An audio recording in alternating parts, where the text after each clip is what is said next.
Friends ಎಲ್ರಿಗೂ ನಮಸ್ಕಾರ. ನಾನು ಸುರೇಖಾ ನಿಮ್ಮನ್ನ ವೆಲ್ಕಮ್ ಮಾಡ್ಕೊಳ್ತಾ ಇದ್ದೀನಿ ನನ್ನ ಯೂಟ್ಯೂಬ್ ಚಾನಲ್ ಆದಂತಹ ವೀನಸ್71ಗೆ. ಸೊ ಇಲ್ಲಿ ಈ ಒಂದು 16ನೇ ತಾರೀಕಿಂದ 22ನೇ ತಾರೀಕುವರೆಗೂ ಧನುರಾಶಿ ಅವರಿಗೆ ಅವರ ಒಂದು ಪ್ರೀತಿಯಲ್ಲಿ ಏನು ಪ್ರಾಬ್ಲಮ್ಸ್ ಏನಾದರೂ ಇದೆಯಾ ಅಥವಾ ಏನಿದೆ, ಫುಲ್ಫಿಲ್ಮೆಂಟ್ ಇದೆಯಾ, ಹೇಗಿದೆ ಅವರ ಒಂದು ಎನರ್ಜಿ ಹೇಗಿದೆ, ಮತ್ತೆ ಕರೆಂಟ್ ಸಿಚುವೇಶನ್ ಅವ್ರದ್ದಿರ್ಬೋದು, ಅವರ ಪಾರ್ಟ್ನರ್ ಇರ್ಬೋದು, ಒಂದ್ಸಾರಿ ಚೆಕ್ ಮಾಡ್ಕೊಂಡು ಬರೋಣ. ಚಾನಲ್ ಅನ್ನ ಇನ್ನೂ ನೀವು ಸಬ್ಸ್ಕ್ರೈಬ್ ಮಾಡಿಲ್ಲ ಅಂತಂದ್ರೆ ಒಂದ್ಸಾರಿ ಸಬ್ಸ್ಕ್ರೈಬ್ ಮಾಡ್ಕೊಳ್ಳಿ. ನನ್ನ ಒಂದು ಈ ಒಂದು ಚಾನಲ್ಗೆ ಸಬ್ಸ್ಕ್ರೈಬ್ ಆದಾಗ ಎನರ್ಜಿಗೆ ನೀವು ಕನೆಕ್ಟ್ ಆಗ್ತೀರಾ, ಅಷ್ಟೇ ಅಕ್ಯುರೇಟ್ ಆಗಿ ನಿಮಗೆ ರೀಡಿಂಗ್ ಬರುತ್ತೆ ಫ್ರೆಂಡ್ಸ್. ಈ ಒಂದು ರೀಡಿಂಗ್ ಯಾರು ನೋಡ್ಬೋದು ಅಂದ್ರೆ, ನೀವು ಫಸ್ಟ್ ಸೆಕೆಂಡ್ ಮ್ಯಾರೇಜ್ ಇರ್ಬೋದು, ಮ್ಯಾರಿಡ್ ಅನ್ಮ್ಯಾರಿಡ್ ಇರ್ಬೋದು, ಸಿಂಗಲ್ ಇದ್ದೀರಾ, ಓಕೆ, ಮೇಲ್ ಫಿಮೇಲ್ ಇರ್ಬೋದು. ಸೊ ಎಲ್ಲರೂ ಕೂಡ ರೀಡಿಂಗ್ ಅನ್ನ ನೋಡ್ಕೊಂಡು ರೆಸೊನೇಟ್ ಮಾಡ್ಬೋದು. ಇದು ಒಂದು ಜನರಲ್ ರೀಡಿಂಗ್ ಆಗಿರುತ್ತೆ, ಹಾಗಾಗಿ ಎಷ್ಟು ನಿಮಗೆ ರೆಸೊನೇಟ್ ಆಗುತ್ತೆ ಅಷ್ಟನ್ನ ಮಾತ್ರ ತಗೊಳ್ಳಿ ಅಂತ ಹೇಳ್ತಾ, ಹಾಗಿದ್ರೆ ಬನ್ನಿ ಧನುರಾಶಿಯವರ ಒಂದು ಪ್ರೀತಿಯಲ್ಲಿ ಅವರಿಗೆ ಏನಾದ್ರೂ ತೊಂದರೆಗಳು ಆಗ್ತಾ ಇದೆಯಾ, ಏನಿದೆ ಅಂತ ಹೇಳಿ ನಾವು ಒಂದ್ಸಾರಿ ಚೆಕ್ ಮಾಡ್ಕೊಂಡು ಬರೋಣ. ಬರುವಂತ ಫ್ಯೂಚರ್ ಅಲ್ಲಿ ಏನ್ ಪ್ರಾಬ್ಲಮ್ ಇದೆಯಾ ಅಥವಾ ಸರಿಯಾಗಿದೆಯಾ, ಇದನ್ನೆಲ್ಲ ಬಿಟ್ಟು ಯೂನಿವರ್ಸ್ ಇಂದ ಗೈಡೆನ್ಸ್ ಏನ್ ಬರ್ತಾ ಇದೆ ಅಂತ ಹೇಳಿ ಒಂದ್ಸಾರಿ ನೋಡೋಣ. ಸೊ ಫ್ರೆಂಡ್ಸ್, ನಾನ್ ನೋಡ್ತಾ ಇರೋಂತ ಪ್ರಕಾರ ಇವಾಗ ಕರೆಂಟ್ ಸಿಚುವೇಶನ್ ಅಲ್ಲಿ ಇವರು ಧನುರಾಶಿಯವರು ತುಂಬಾನೇ ಒಂದು ಡಿಸಪಾಯಿಂಟ್ಮೆಂಟ್ ಮೋಡಲ್ ಇದ್ದಾರೆ. ಓಕೆ, ಯಾಕೆ ಡಿಸಪಾಯಿಂಟ್ಮೆಂಟ್ ಮೋಡಲ್ ಇದ್ದಾರೆ ಅಂತಂದ್ರೆ, ಅವ್ರಿಗೆ ಎಲ್ಲೋ ಒಂದು ನಾನು ಒಬ್ಬಂಟಿ ಆಗಿದ್ದೀನಿ, ಯಾಕೆ ಈ ರೀತಿ ಭಾವನೆ ಬರ್ತಾ ಇದೆ ಅಂತಂದ್ರೆ, ಇವ್ರು ಏನ್ ಮಾಡ್ತಾರೆ, ಎಲ್ರಿಗೂ ಕೂಡ ಇವ್ರ ಹತ್ರ ತುಂಬಾನೇ ಜ್ಞಾನ ಇರುತ್ತೆ, ಹಾಗಾಗಿ ಎಲ್ರಿಗೂ ಕೂಡ ಆ ಜ್ಞಾನವನ್ನ ಹಂಚ್ಬೇಕು ಅನ್ನೋಂಥ ಮನೋಭಾವನೆ ಇವ್ರದಾಗಿರುತ್ತೆ. ಆದ್ರೆ ಮುಂದಿರುವಂತ ವ್ಯಕ್ತಿ ಅದನ್ನ ಎಷ್ಟು ತಗೋತಾರೆ ಅನ್ನೋದು ಇಂಪಾರ್ಟೆಂಟ್ ಇದೆ ಅಲ್ವಾ.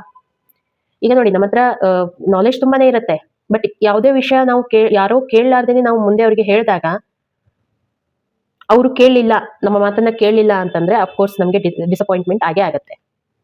ಸೊ ಆ ಒಂದು ಸದ್ಯದ ಮೂಮೆಂಟ್ ಅಲ್ಲಿ ಧನುರ್ ರಾಶಿಯವರು ಈ ಎನರ್ಜಿಯಲ್ಲಿ ಇರುವಂತದ್ದು.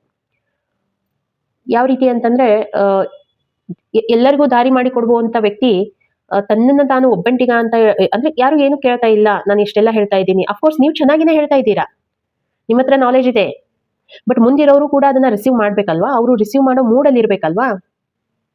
ಸೊ ಹಾಗಾಗಿ ನಿಮ್ಗೆ ಸ್ವಲ್ಪ ಡಿಸಪಾಯಿಂಟ್ಮೆಂಟ್ ಇರುತ್ತೆ.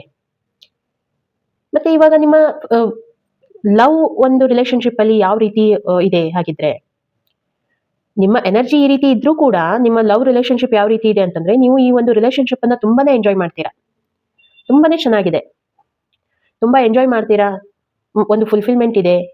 ನೀವು ಇದ್ರ ಬಗ್ಗೆ ಇನ್ನೂ ವಿಚಾರ ಕೂಡ ಮಾಡ್ತೀರಾ, ಮುಂದೆ ಇದನ್ನ ಕಂಟಿನ್ಯೂ ಮಾಡಬೇಕು.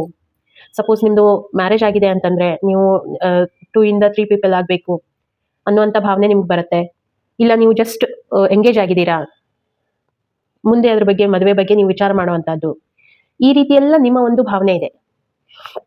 ಹಾಗಿದ್ರೆ ನಿಮ್ಮ ಪಾರ್ಟ್ನರ್ ಭಾವನೆ ಏನಿದೆ, ನಿಮ್ಮ ಪಾರ್ಟ್ನರ್ ನೋಡಿ ಈ ಒಂದು ರಿಲೇಶನ್ಶಿಪ್ ಅಲ್ಲಿ ಯಾರೋ ನನಗೆ ಕಟ್ ಹಾಕಿದ್ದಾರೆ ಅನ್ನುವಂಥ ಭಾವನೆಯಲ್ಲಿ ಅವರಿರುವಂತದ್ದು.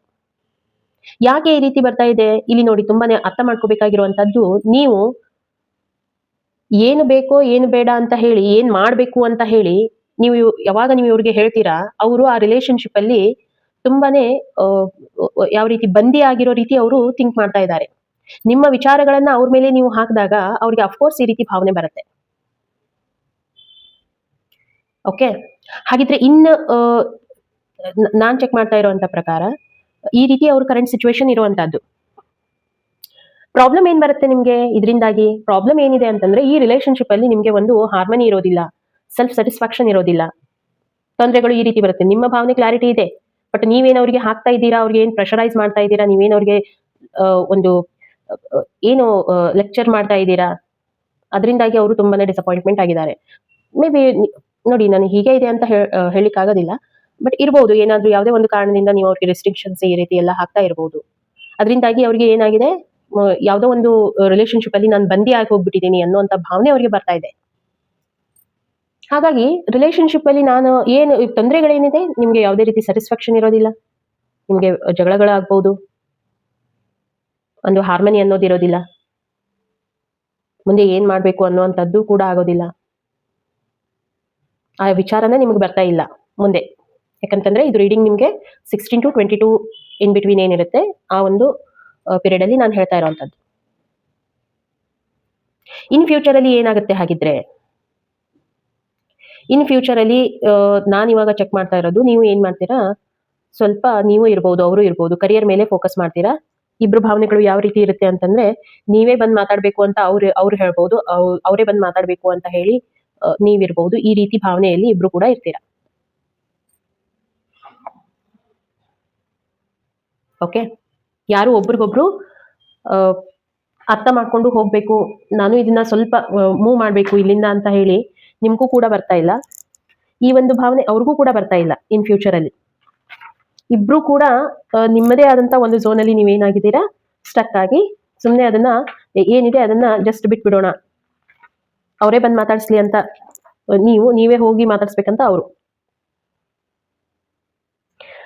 ಅದಕ್ಕೆ ನಿಮ್ಗೆ ಗೈಡೆನ್ಸ್ ಏನ್ ಬರ್ತಾ ಇದೆ ಹಾಗಿದ್ರೆ, ಇನ್ ಫ್ಯೂಚರ್ ಅಲ್ಲಿ ನಿಮ್ಗೆ ಗೈಡೆನ್ಸ್ ಏನ್ ಬರುತ್ತೆ,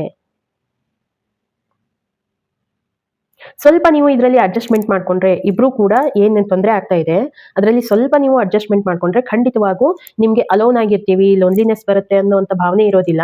ಸೊ ಈ ಒಂದು ರಿಲೇಶನ್ಶಿಪ್ ನಿಮ್ಗೆ ತುಂಬಾನೇ ಚೆನ್ನಾಗಿರುತ್ತೆ.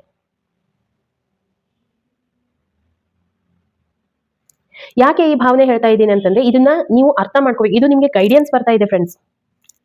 ನೀವು ನಿಮ್ಮ ರಿಲೇಶನ್ಶಿಪ್ಗೆ ಬೆಲೆ ಕೊಡಿ. ಅಫ್ಕೋರ್ಸ್ ಆಗಿದೆ, ಒಬ್ರಾದ್ರೂ ಅದಕ್ಕೆ ಹಿಂಜರಿಬೇಕಲ್ವಾ. ಸೊ ಅದನ್ನ ಇಬ್ರು ಮಾಡ್ಲಿಲ್ಲ ಅಂತಂದ್ರೆ ಮುಂದೆ ಒಂದಿನ ಹೋಗಿ ಏನಾಗುತ್ತೆ, ನೀವು ಕೂಡ ನಾನು ಒಬ್ಬಂಟಿ ಆಗಿದ್ದೀನಿ ಅನ್ನೋಂಥ ಫೀಲಿಂಗ್ ನಿಮಗೆ ಬರುತ್ತೆ, ಅವ್ರಿಗೂ ಕೂಡ ಒಬ್ಬಂಟಿಗ ಆಗಿರುವಂತ ಫೀಲಿಂಗ್ ಅವ್ರಿಗೂ ಕೂಡ ಬರುತ್ತೆ. ಅದಕ್ಕೆ ಹಾಗಾಗ್ಬಾರ್ದು ಅಂತಂದ್ರೆ ಇನ್ ಫ್ಯೂಚರ್ ಅಲ್ಲಿ ಇರುವಂತದ್ದು ಈಗ ನಿಮ್ಗೆ ಅರ್ಥ ಆಗ್ತಾ ಇದೆ ಏನಿದೆ ಅಂತ ಹೇಳಿ, ನೀವು ಸ್ವಲ್ಪ ಅರ್ಥ ಮಾಡ್ಕೊಳ್ಳಿ, ಆಯ್ತಾ. ರೀಡಿಂಗ್ ನಿಮ್ಗೆ ಹೇಗೆ ಅನಿಸ್ತು ನನಗೆ ಒಂದ್ಸಾರಿ ಕಮೆಂಟ್ ಮುಖಾಂತರ ತಿಳಿಸಿ. ಹಾಗೆ ವಿಡಿಯೋ ನಿಮ್ಗೆ ಇಷ್ಟ ಆಗಿದ್ರೆ ಲೈಕ್ ಮಾಡಿ, ಶೇರ್ ಮಾಡಿ, ಚಾನಲ್ ಅನ್ನ ಸಬ್ಸ್ಕ್ರೈಬ್ ಮಾಡೋದನ್ನ ಮರಿಬೇಡಿ. ಯಾಕಂತಂದ್ರೆ ಚಾನಲ್ ಸಬ್ಸ್ಕ್ರೈಬ್ ಮಾಡಿದಾಗ ನೀವು ನನ್ನ ಒಂದು ಎನರ್ಜಿ ಜೊತೆಗೆ, ನನ್ನ ಕಾರ್ಡಿನ ಎನರ್ಜಿ ಜೊತೆಗೆ ಕನೆಕ್ಟ್ ಆಗ್ತೀರಾ. ಸೊ ಅಷ್ಟು ನಿಮ್ಗೆ ಅಕ್ಯುರೇಟ್ ಆಗಿ ರೀಡಿಂಗ್ ಬರುತ್ತೆ, ಆಯ್ತಾ. ಹಾಗಿದ್ರೆ ಸಿಗೋಣ ಮತ್ತೆ ಇನ್ನೊಂದು ವಿಡಿಯೋದಲ್ಲಿ. ಅಲ್ಲಿವರೆಗೂ ಎಲ್ರಿಗೂ ಕೂಡ ಥ್ಯಾಂಕ್ ಯು.